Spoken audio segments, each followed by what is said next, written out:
What time is it? It's EFG time. We'll tell them. It's EFG time. I can't play it again. It's Ron. My name is Ron. I'm not calling you Ron. I'm calling you Piranha Plant. But my name is Ron. No, it's a Piranha Plant. Everybody, is my name Ron? My name's Ron. No, it's Piranha Plant. Do you have a joke for me? Yeah. What's the joke? What's the most musical part of a chicken? I don't know. What?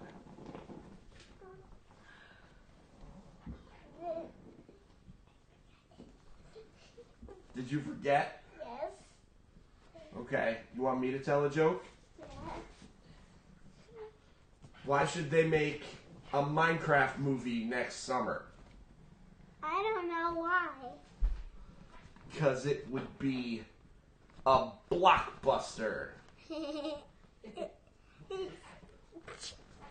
Want me to go get your dad? Yeah.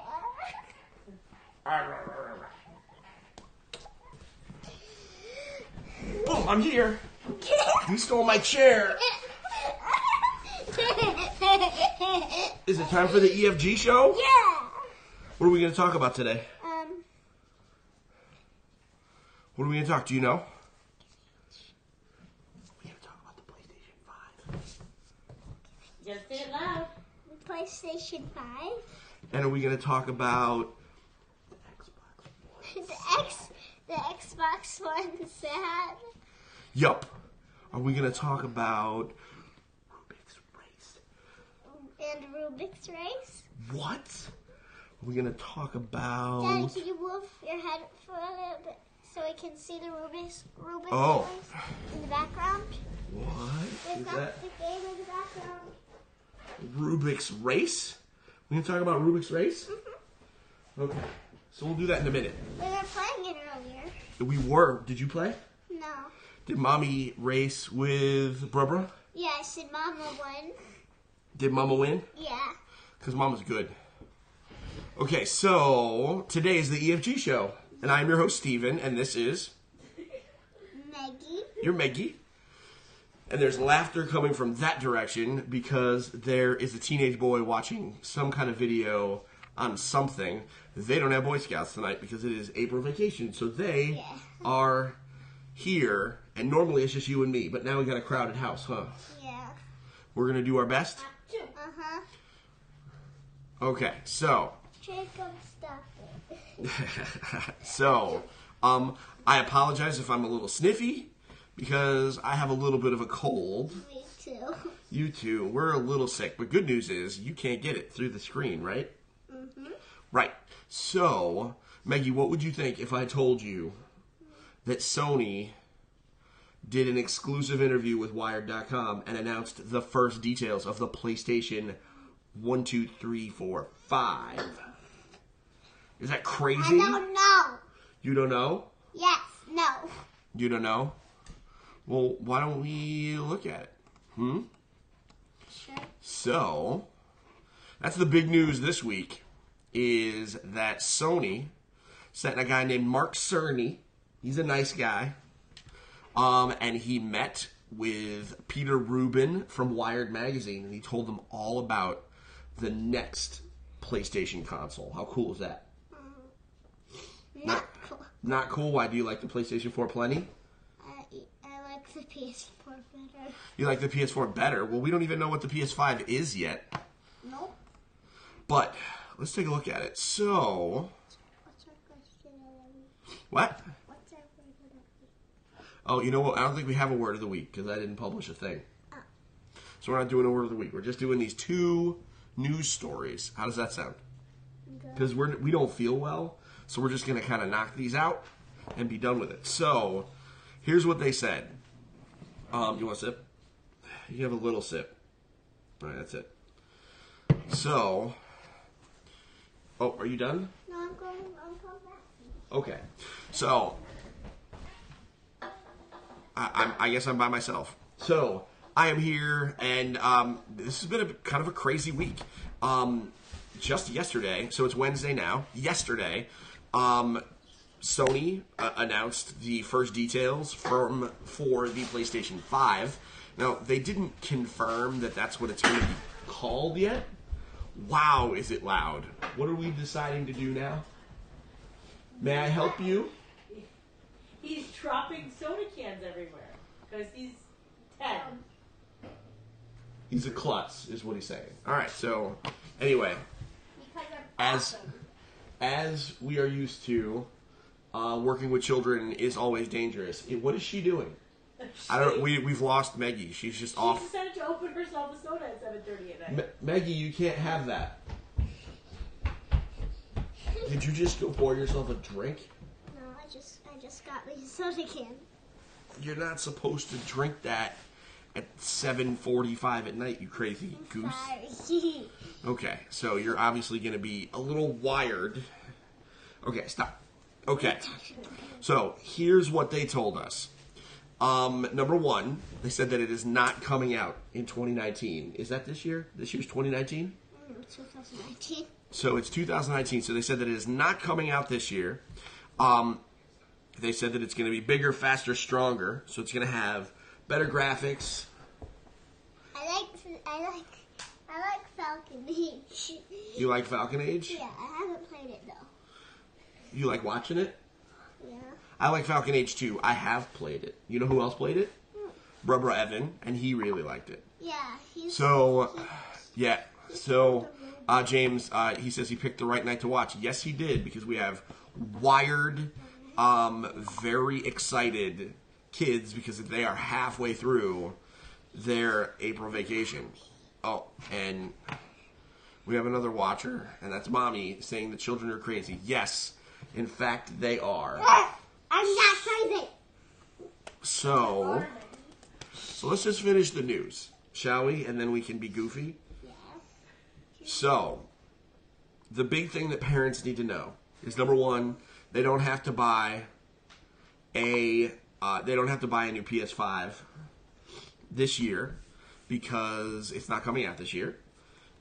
He didn't commit to when it was coming out, but I would bet just about anything that is coming out in 2020, maybe early 2021, which is scary to me to think about the fact that I'm talking about things that were announced today that will be coming out in 2020. It just feels like that should have been super far away, right?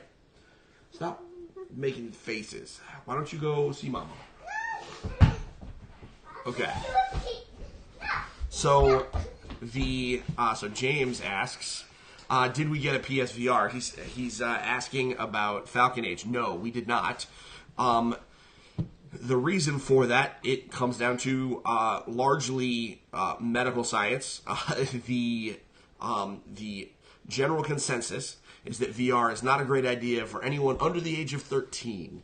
And since 2/3 of our children are under the age of 13, it is not fair to get a PSVR for one of them to use and have the other ones not be able to play with it. So, which is the age your dad, my dad, okay, said so Mom asked a question, and we're going to kind of just put this off to the side and kind of put a pin in that. Because first, we got to actually get the... Are you going to go see Mommy? Okay. We got to actually get the actual news out. Okay, so... so, not coming out in 2019. And James also has something useful. Oh, wait, hold on. So we're gonna stick with this one first, and then I will comment on James's thing. So here we are, PlayStation 5. I gotta get this out quick before the wild one comes back. So, not coming out this year. It's bigger, it's faster, it's stronger. They're talking about 8K visuals and ray tracing and all sorts of other crazy stuff. Wow, you are absolutely crazy. So it's going to be bigger, faster, stronger. It's going to have a solid-state hard drive. Do you know what a solid-state hard drive is? That's okay. I didn't until very recently either. So a solid-state hard drive is a hard drive that is faster than a regular one, but it's also more expensive. And so the big difference is it means that it can get data faster, which means load times get shorter. Do you like load times? No? I don't know what they are. Load times are when it takes a long time for your game to pop up. So do you like load times? No, because you like your games coming up fast. So a solid-state hard drive would allow games to pop up more quickly, right? Faster. So, I mean, that's the bulk of the details right now. We don't really... Oh, well, the other thing I almost missed one very important fact. It's going to be backwards compatible with the PlayStation 4 and the PlayStation VR. So you know that Falcon Age game we were talking about? You're going to be able to play that on a PS5. So that's awesome. What do you think about that? When we can buy a PS5 and we don't have to throw out all our PS4 games. You don't know? Well, what do you think? Do you think it's a good idea that we don't have to throw out all our games? Well, all right. Go give Mommy a hug while I switch news stories. Okay, so that's the PlayStation 5. I think that's good news.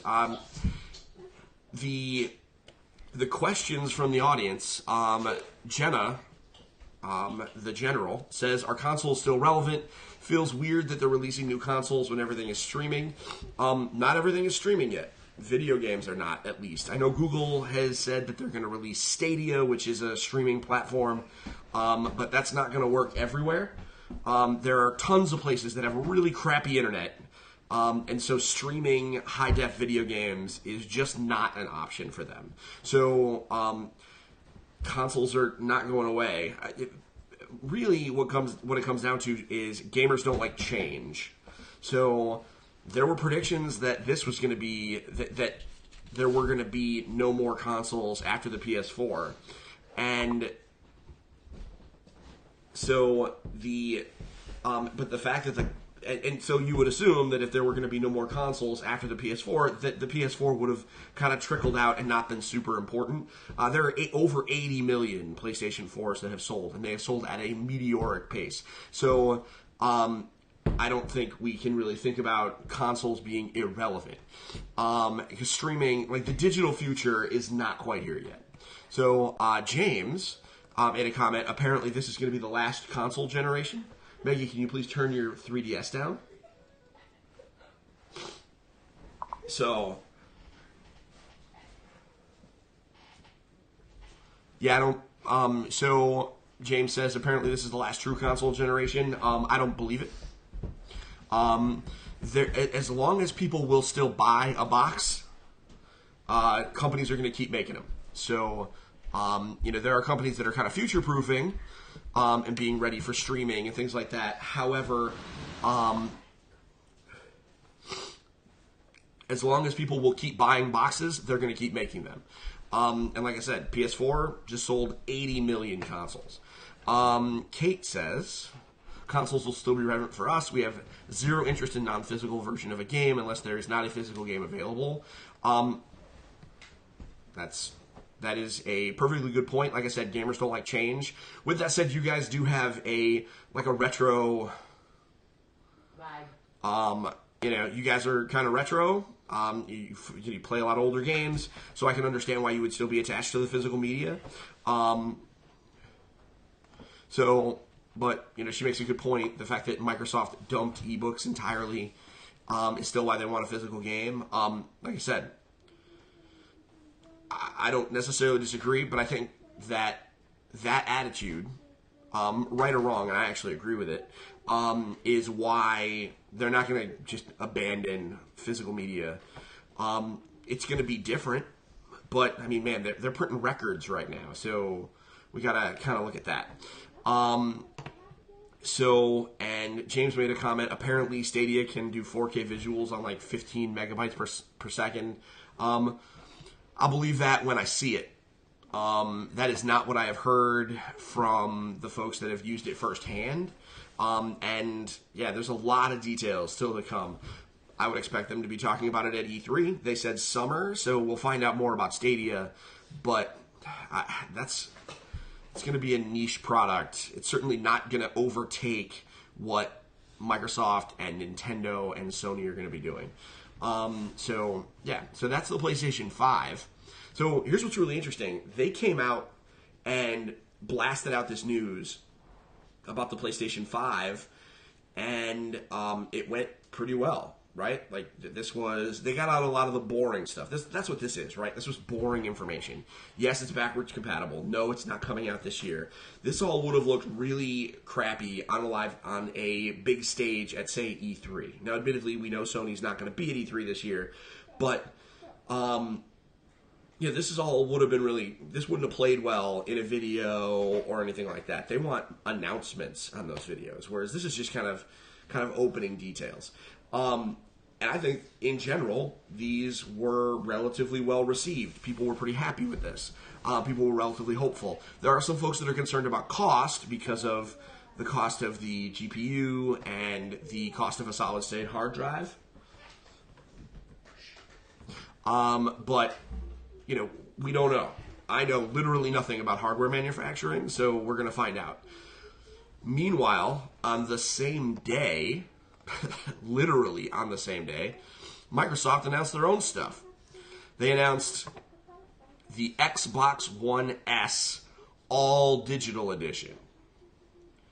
So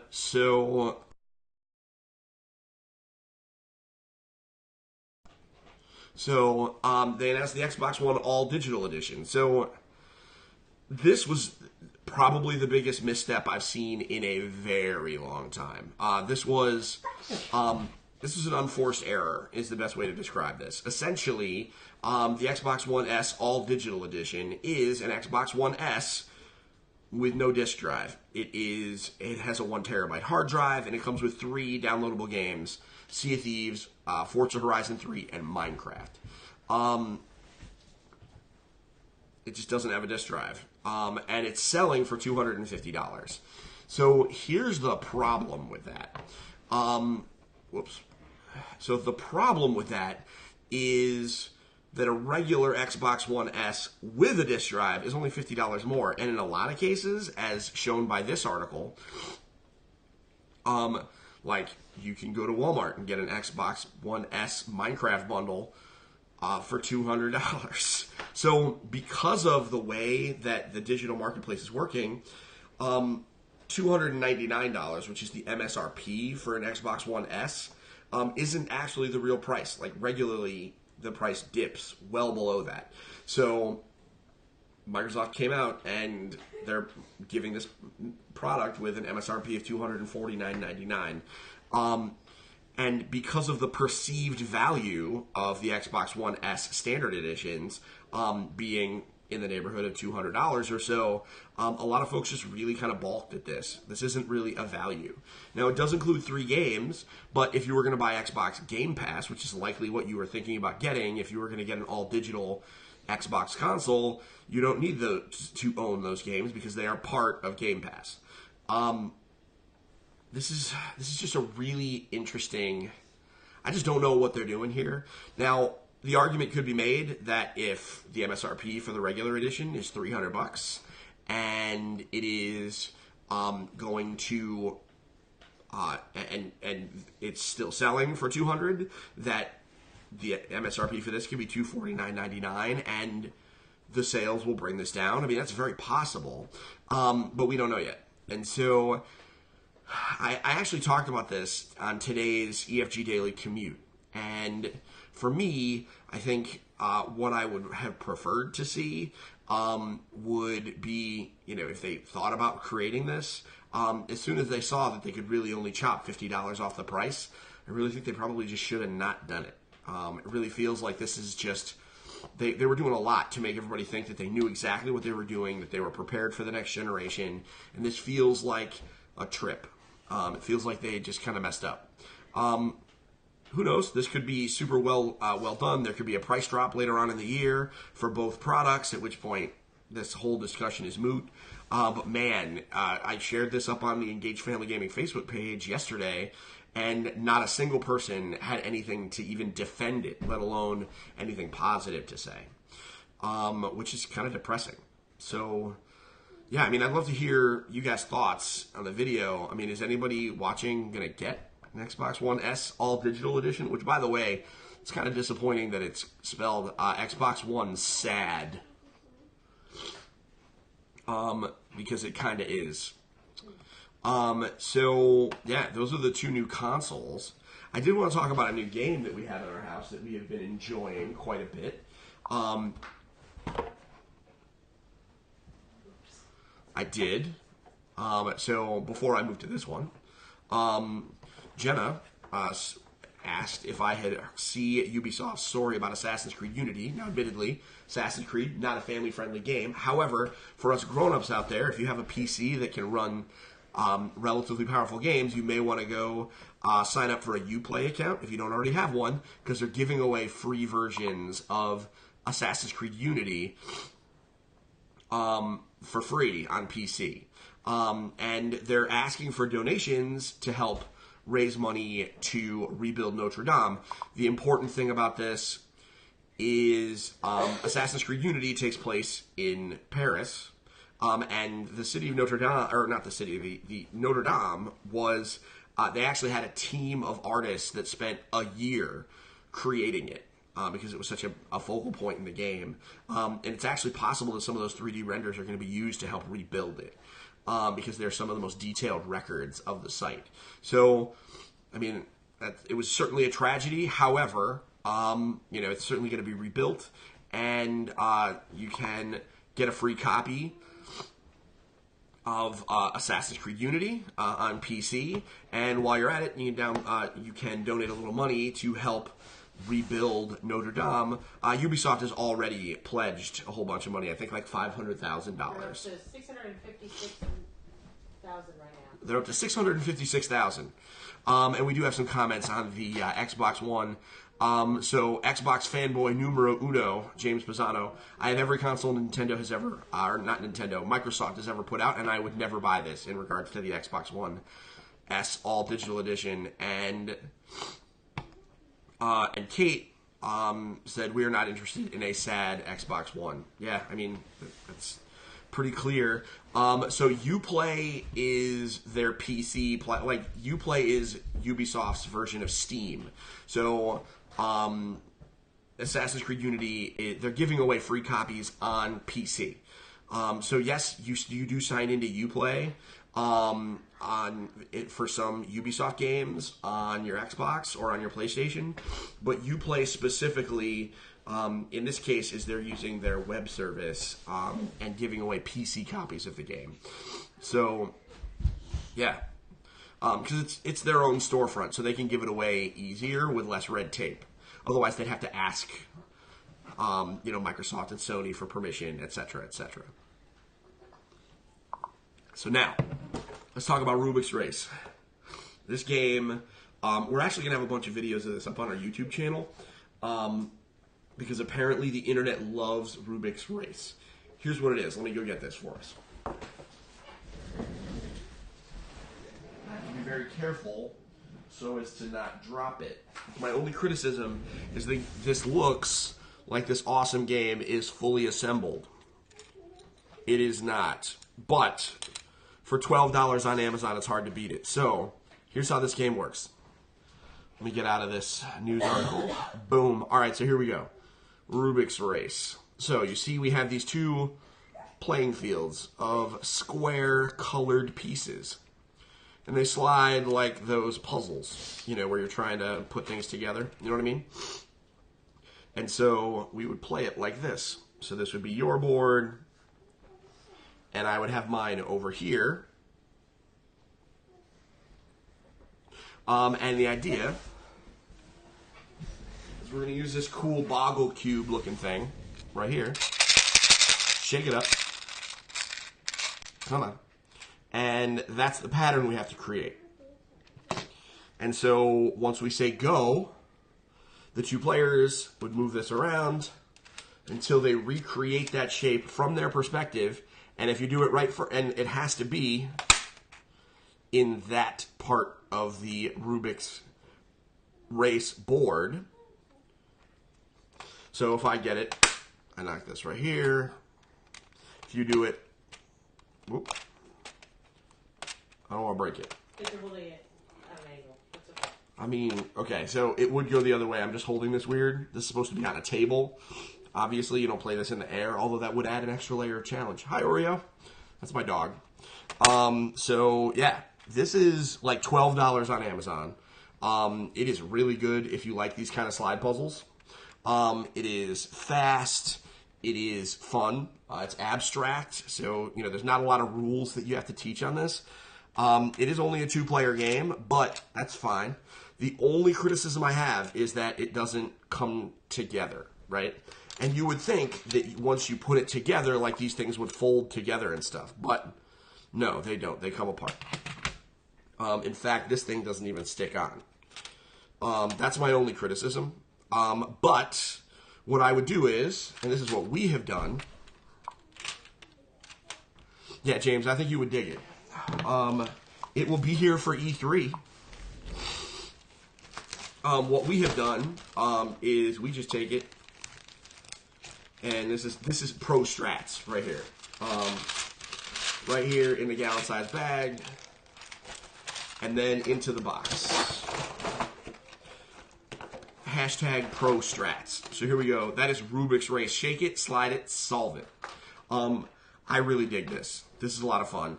And as Jenna said, all 3 kids can play it without help. And that's true. You know, Maggie struggles a little bit because she's 6, but, you know, for everybody else, you can play. Clearly, you can play it solo, kind of time yourself. But this is meant to be a race. And like I said, we are going to have a bunch of videos of this. Absolutely. You know, we're going to have a bunch of videos of this up on our YouTube channel. Kate had some really good comments on this being used as an educational game, pattern recognition, problem solving, fine motor control. Absolutely. I mean, at the end of the day, this is a puzzle race. But the thing I like about it is the puzzles are the same, right? Like, you're both trying to solve pretty much the same puzzle. I dig that. So, yeah, Rubiks Race. It's like $12 on Amazon. This is outright theft. So, yeah, Evan is absolutely convinced that he is just baller at this game. And we're going to have a challenge because I'm going to crush him like a grape. So that's what we do. So He's got headphones on. He can't hear me. He's got headphones on. That's what makes it so much fun. Because I can just be like, hey, Evan, you can't beat me at Rubiks Race. And I'm saying this on a video, and there are people watching me, and he has no idea because he has headphones on. Hey, Evan, Dad's saying he's going to crush you in Rubiks Race. You gave him a teenage look. He gave me a teenager. He just gave me a teenager look. So, with that said, this has been the EFG Show for April 17th. I hope you guys have a great night. If you celebrate, I hope you have a good Easter. We will see you next week on Wednesday. It will be the last Wednesday of April, as crazy as that is. This year is just flying by. We just started our E3 preparations, which is absolutely bananas. So I do hope you guys have a great day. We will see you next Wednesday. And until then, don't forget to get your family game on. Bye, guys. Bye now. Yeah, and oh, by the way, I'm not even closing the video. James says that Evan is gonna get pwned. You hear that, Evan? What? James says that you're gonna get pwned. I think it's true. All right, everybody. He doesn't think it's true. We're gonna take it to the YouTubes. So you guys have a great night. See you next week, and until then, don't forget to get your game on for real this time. Bye now.